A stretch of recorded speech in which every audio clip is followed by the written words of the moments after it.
All right. Hello, everyone, and welcome to the Above Average Podcast, the only refuge for the slightly above average. I'm your host, Lake, and with me, as always, is my co-host, Tanim. Howdy. All right. So today I want to talk about, this is going to be a short one, but basically I just want to talk about, what's happening in Ukraine, why it has weird implications for modern warfare, and, what's going to happen. All right. A lot's been made over the last week of Russia and China kind of coming together and China's support for Russia being a little more explicit. And there's a big narrative that the Chinese and the Russians want to push, which is what's called the multipolar world order. And basically what that means is that in a broad sense, it means an end to unilateral American military supremacy that, the U.S. is untouchable kind of anywhere in the world except, obviously other nuclear superpowers. Yeah. What it really means is, the Chinese and the Russians and the Americans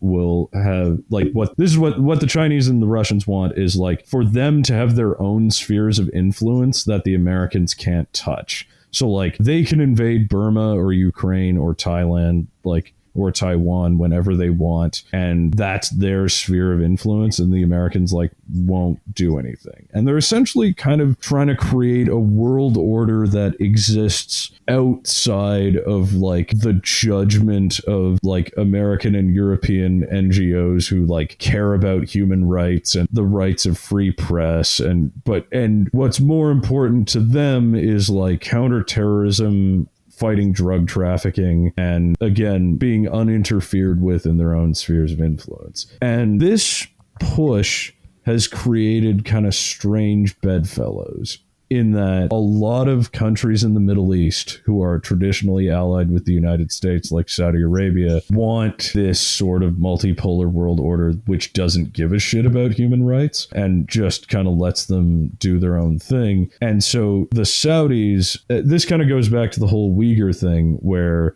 China is essentially doing to the Turkic peoples of its western provinces what America did to Native Americans 100 to 90 years ago. A while back, yeah. And arguably up until the 1960s. Not argue. Definitely less violently, but still forced residential schools. Happened, but yeah. Really, all that is to say, really, really fucking bad. And you'd think that Saudi Arabia and other Middle Eastern countries out of a sense of Muslim solidarity would side against China, in favor of their largely Muslim Turkic population. But that hasn't happened because Saudi Arabia and the Middle East are moving away from pan-Islam as a sort of political ideology and are moving towards mutual non-interference in their human rights violations, a much more realpolitik model international diplomacy. So they have sided with the Chinese against the Uyghurs. And it's this same phenomenon that's causing a rapprochement between Arab states and Israel, because a lot of states in the Middle East thought that Islamism was something they could manipulate and use for political gain. They could use the Israelis as a scapegoat for all their problems and make appeals to Muslim extremists to kind of gin up support with the highly religious rural populations, that sort of thing. But now they're kind of realizing okay, the people who are most negatively affected by jihadists are us. The countries that have the most issues with terrorism are countries in the Middle East. It's not Europe, it's not India, it's Saudi Arabia, Iraq, Syria, Jordan, that sort of thing, Egypt. And so they've decided that we're going to move away from that. And they now see Israel as being more valuable as a technical consultant on counterterrorism, crowd control, and a weapons supplier than as a scapegoat. So this whole multipolar world order thing is causing weird things to happen.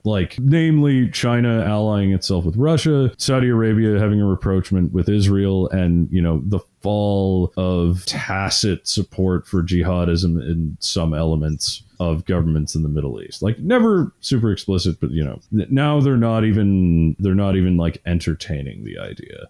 So China and Russia are not allies, really. They kind of have fundamentally different interests. And in the long term, China probably wants to annex parts of Siberia if they can. China also would want Russia to be a very junior partner in any sort of relationship, but Russia would not really be amenable to that. Yeah. So it's going to be very tenuous, but as long as they have like a common opponent, it might work.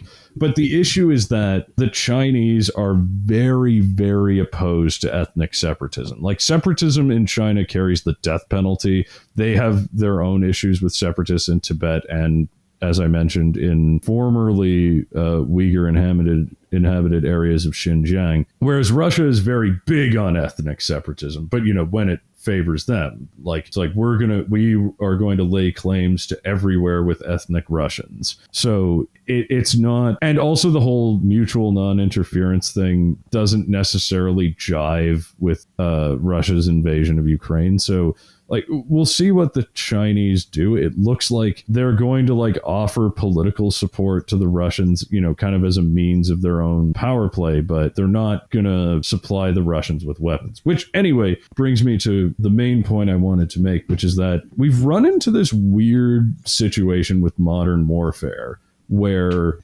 there's such a limit on our manufacturing capacity for weapons that we're actually more limited in our ability to wage war than we were in the past. In World War I and II, our economies were like completely retooled in order to manufacture artillery shells and shot millions of them into fields in France and basically did nothing. Yeah. It required like massive amounts of debt that kind of destroyed Europe's ability to be an empire. And we don't have that manufacturing capacity right now. And the Russians and the Americans can't or won't retool their economy into weapons manufacturing. Right, because America hasn't had a major war, and neither has Russia, that hasn't had a major war in generations. America has like one factory that produces artillery shells. And it's in like Pennsylvania, and all of America's capacity for manufacturing artillery is going to Ukraine, and their stocks are being depleted by sending it to Ukraine. Russia's situation is even worse because they have like one tank factory, and that one tank factory can't replace all of their losses because it wasn't meant to. Like, their one tank factory was meant to like maintain their standing army, but not like replace half their tanks being destroyed by American Javelin missiles. So as a result, that's why the Russians are pulling like T-55 tanks out of museums and sending them to Ukraine. They just don't have the manufacturing capacity to wage modern warfare. And in some ways, America doesn't either. So we have this weird sort of bottleneck where, our destructive capacity has gotten quite significant, but because weapons are so intricate and weapons are so expensive and our economy is so specialized that no superpower right now is willing to go full total war and retool their entire economy to, manufacture microchips for missiles, manufacture explosives, manufacture the missiles themselves, make artillery shells, make tanks, Russia could, in theory, turn all of its tractor and car factories into tank factories, but that would really destroy their economy in the long run. And it's a consequence of, deindustrialization, the service economy, weapons becoming ludicrously expensive. A Javelin missile costs $100,000. It needs super powerful computers, and it needs microchips that are built in Taiwan. So globalization has ironically created such an interconnected economy that it really limits our capacity for total war. Because if we want to wage total war, we have to make nice with Taiwan, who produces microchips for our missiles. We have to make nice with the Chinese, who have the rare earth metals for the microchips, for the missiles.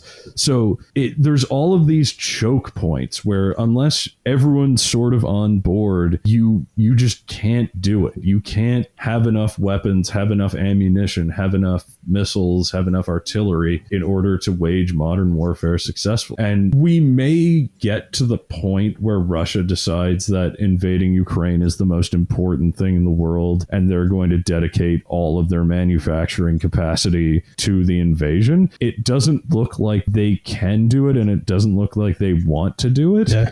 Like they're probably going to content themselves with having a land bridge to Crimea at this point because they just can't. And furthermore, specialization of labor means they probably don't have the manpower to do it. Like, Russia's army is huge, but they need to keep enough soldiers in the east to keep the Chinese from annexing Siberia, in the Caucasus to keep Dagestan and Chechnya from rebelling, and just, manning all their air bases so they're not vulnerable to nuclear attack from the Americans. So, at the end of the day, and because training is so specialized, they're probably not going to be able to use their entire male population to fight war like they did in the 1940s. Globalization saved us from from total war. Maybe we'll see how it goes. But it's a very weird thing that happened. And it kind of makes the Unabomber right in the sense that, technological advancement didn't make us more self-reliant or safer. It made us more vulnerable in some ways. Yeah. More vulnerable in the sense that our economies are more vulnerable to the whims of others or of other countries and other interests, but safer in the sense that, now we can't build enough weapons to kill all of ourselves. So that's a shame. Yeah, good on us. Yeah. So the Unabomber was actually wrong, but because he was right, he was wrong. Good job, Ted Kaczynski.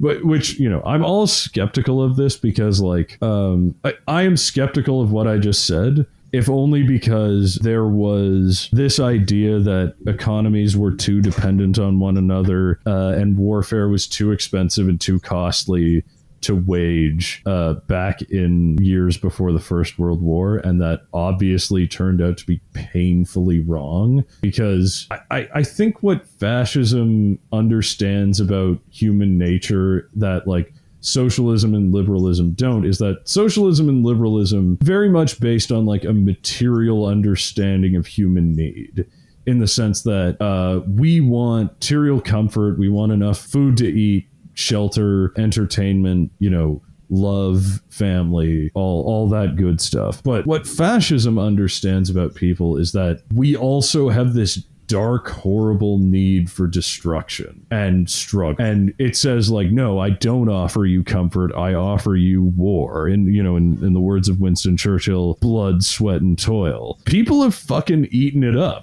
They're yeah, fuck comfort. I want to invade Russia in the winter and, die of frostbite. There's some horrible human drive to destruction that fascists understand and exploit. And I think that's important for people to understand, that don't derive meaning from killing other people. Things are not gonna go well for you if you do. So yes, emigrate and run away.